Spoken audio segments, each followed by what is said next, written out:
Bonjour.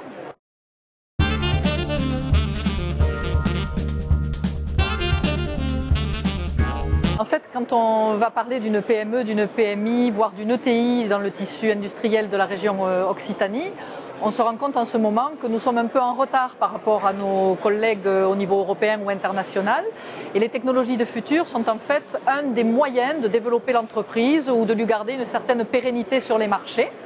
Donc on parle de technologie au niveau des procédés de fabrication, la fabrication additive, on peut parler d'îlots et de centres de travail connectés qui vont donner de l'information à une équipe dirigeante pour piloter plus intelligemment un procédé industriel.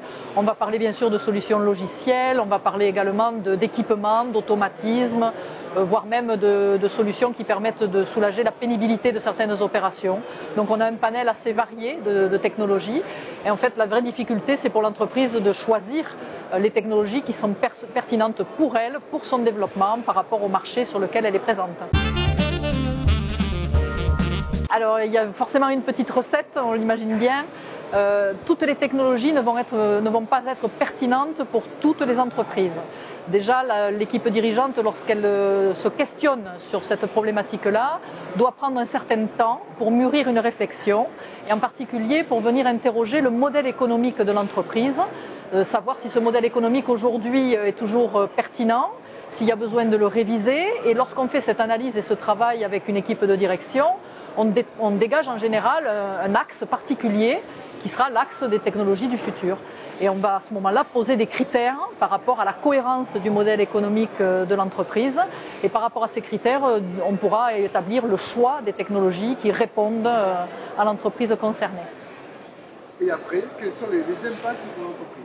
Alors les impacts sont très importants et il ne faut surtout pas les négliger. Souvent, une équipe de direction va nous poser la question, à nous les consultants, pour savoir quelle est la fonction, quel est le métier, quel est le service qui sera concerné dans le déploiement de cet axe de développement technologique. Donc. Et ce qu'on répond, c'est que ce n'est pas un service, ce n'est pas une fonction, ce n'est pas un métier, c'est l'ensemble de l'entreprise qui est concerné. Tous les acteurs, hommes et femmes, tous les collaborateurs vont voir leur quotidien évoluer à partir de ce choix-là. Alors là, nous avons 3 facteurs clés de succès pour que la PME trouve à la fois du retour sur investissement et une vraie progression sur les marchés où elle est présente. Le premier facteur clé de succès, il est en 3 mots, c'est l'humain, l'humain et encore l'humain. C'est-à-dire qu'il faut absolument faire adhérer les équipes, leur expliquer cette démarche, pourquoi elle est si importante pour leur avenir et pour l'avenir de l'entreprise. Il faut les faire participer parce que les collaborateurs détiennent une information capitale dans le choix des technologies qui seront pertinentes. Et donc c'est vraiment un facteur très très important sur cette démarche. Le deuxième facteur clé de succès, je l'ai rapidement évoqué, c'est le modèle économique. Est-ce qu'il est pertinent? Est-ce qu'il faut le réviser? Et le troisième facteur clé de succès pour le dirigeant en particulier et son équipe proche, c'est d'être accompagné.